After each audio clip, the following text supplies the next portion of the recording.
दोस्तों, नमस्कार।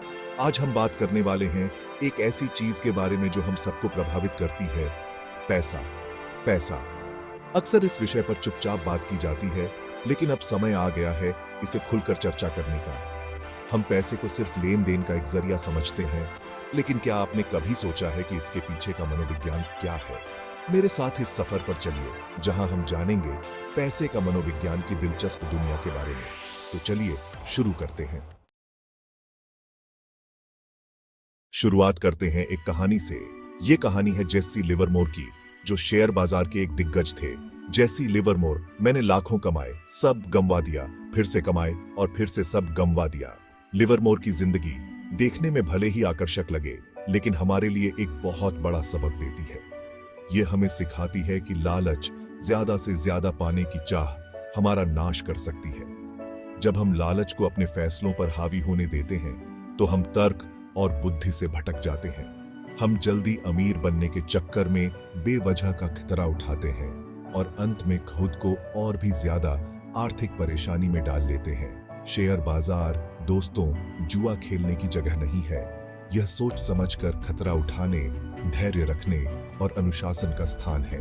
याद रखें, पैसा एक शरारती दोस्त की तरह होता है। अगर आप इसके पीछे भागेंगे, तो यह हमेशा आपसे एक कदम आगे रहेगा। लेकिन अगर आप खुद को बनाने पर, अपने हुनर को निखारने पर, अपना ज्ञान बढ़ाने पर ध्यान देंगे, तो पैसा एक वफादार साथी की तरह आपके पीछे पीछे आएगा। धैर्य रखें, निरंतर प्रयास करते रहें और सबसे जरूरी बात, जो आपके पास है उसके लिए आभारी रहें। कृतज्ञता, मेरे दोस्तों, लालच का तोड़ है।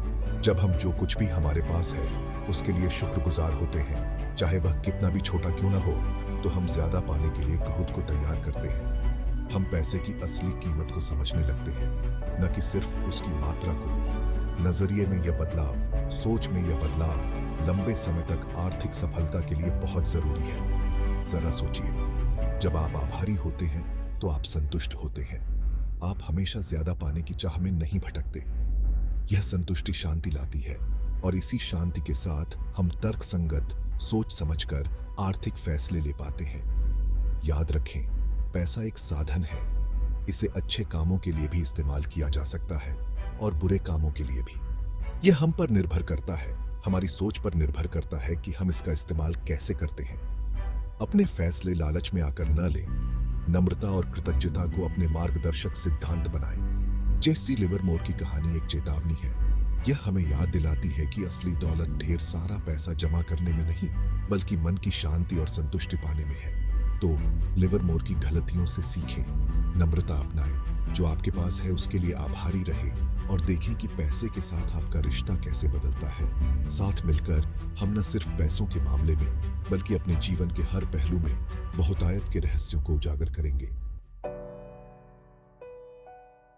चलिए अब बात करते हैं ईर्ष्या की। यह एक खामोश दुश्मन है, जो हमारे मन की शांति, हमारी काहूशी को धीरे धीरे खत्म कर देती है। पैसे की दुनिया में ईर्ष्या बहुत ही खतरनाक हो सकती है। यह हमारी सोच को धुंधला कर सकती है, जिससे हम गलत फैसले ले सकते हैं। रजत गुप्ता का उदाहरण लीजिए, जिनके पास सब कुछ था, एक शानदार करियर, अपार धन दौलत और एक ऐसी प्रतिष्ठा जिसकी बहुत से लोग इच्छा करते थे। राजत गुप्ता, लेकिन यही ईर्ष्या थी जिसने मेरा नाश किया।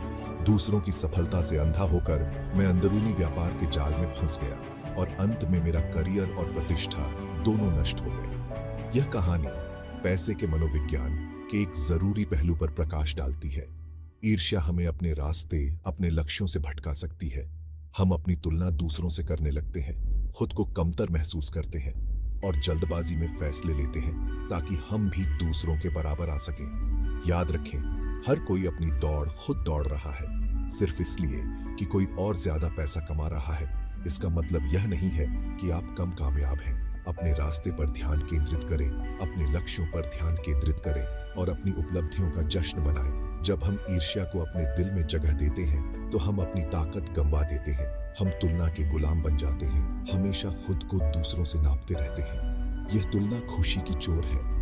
यह हमारी खुशी, हमारे मन की शांति को चुरा लेती है और हमें खाली और असंतुष्ट महसूस कराती है। दूसरों से ईर्ष्या करने के बजाय उनकी सफलता को खुद के लिए प्रेरणा बनाएं। उनके सफर से, उनके संघर्षों से, उनकी जीत से सीखें। उनकी कहानियों को अपनी आकांक्षाओं को बढ़ावा देने दें, लेकिन उन्हें कभी भी अपनी कीमत तय न करने दें। याद रखें, पैसा जिंदगी का बस एक पहलू है, यह सब कुछ नहीं है। असली दौलत हमारे रिश्तों में है, हमारी सेहत में है, हमारी कहुशी में है।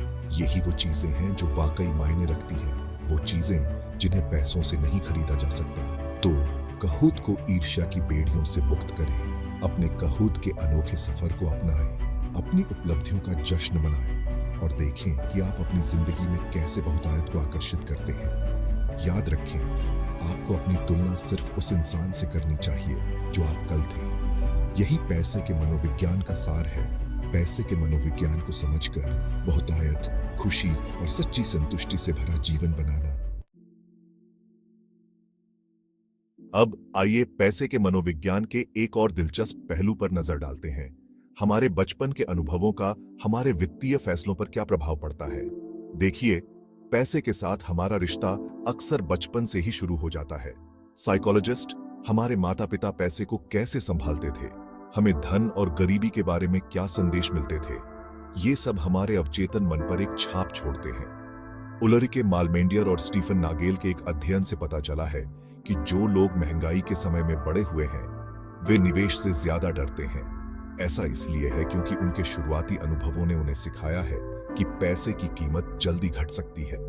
जरा सोचिए, अगर आप एक ऐसे परिवार में पले बढ़े हैं जहां हमेशा पैसों की तंगी रही, तो हो सकता है कि आप एक कमी वाली मानसिकता विकसित कर लें, हमेशा नुकसान के डर में रहें, हमेशा पीछे हटते रहें। दूसरी ओर, अगर आपने अपने बचपन में आर्थिक रूप से संपन्नता देखी है, तो हो सकता है कि आप खतरा उठाने में ज्यादा सहज हों, आर्थिक विकास को लेकर ज्यादा आशावादी हों। साइकोलॉजिस्ट लेकिन बात यह है कि सिर्फ इसलिए कि हम इन बीते हुए अनुभवों को अपने अंदर समेटे हुए हैं, इसका मतलब यह नहीं है कि हम उनके बंधन में बंधे हुए हैं। इनसे मुक्त होने की दिशा में पहला कदम है जागरूकता। पैसे के बारे में उन गहरे बैठे विचारों को पहचानें। खुद से पूछें, क्या ये विचार सचमुच मेरे अपने हैं या ये मेरे अतीत की गूंज है? एक बार जब आप इन अवचेतन पैटर्न की पहचान कर लेते हैं, तो आप उन्हें चुनौती देना शुरू कर सकते हैं। आप अपने वित्तीय भविष्य के लिए कहानी को फिर से लिखने, एक नया नैरेटिव बनाने का विकल्प चुन सकते हैं। याद रखें, आपका अतीत आपके भविष्य को परिभाषित नहीं करता है। बात यह समझने की है कि पैसे के साथ हमारा रिश्ता सिर्फ तर्क और वजह पर आधारित नहीं होता। यह हमारी भावनाओं, हमारे पिछले अनुभवों और हमारे अवचेतन विश्वासों के साथ गहराई से जुड़ा हुआ है। साइकोलॉजिस्ट इन अंतर्निहित कारकों को स्वीकार करके और उन्हें संबोधित करके हम ज्यादा सचेत, सूचित और सशक्त वित्तीय फैसले ले सकते हैं। इन शुरुआती अनुभवों पर विचार करने से आपकी वर्तमान वित्तीय आदतों और विश्वासों के बारे में बहुमूल्य जानकारी मिल सकती है। याद रखें, जागरूकता ही कुंजी है। एक बार जब आप समझ जाते हैं कि आपका अतीत आपके वर्तमान को कैसे प्रभावित करता है, तो आप अपने वित्तीय लक्ष्यों और आकांक्षाओं के साथ तालमेल बिठाने वाले सचेत विकल्प बनाना शुरू कर सकते हैं। तो दोस्तों, यही है पैसे का मनोविज्ञान। उन भावनाओं, उस मनोविज्ञान, उन गहरी जड़ों वाले विश्वासों को समझना जो हमारे वित्तीय फैसलों को आकार देते हैं। यह जानना है कि आर्थिक सफलता सिर्फ संख्याओं के बारे में नहीं है, बल्कि अपनी मानसिकता पर विजय पाने के बारे में है।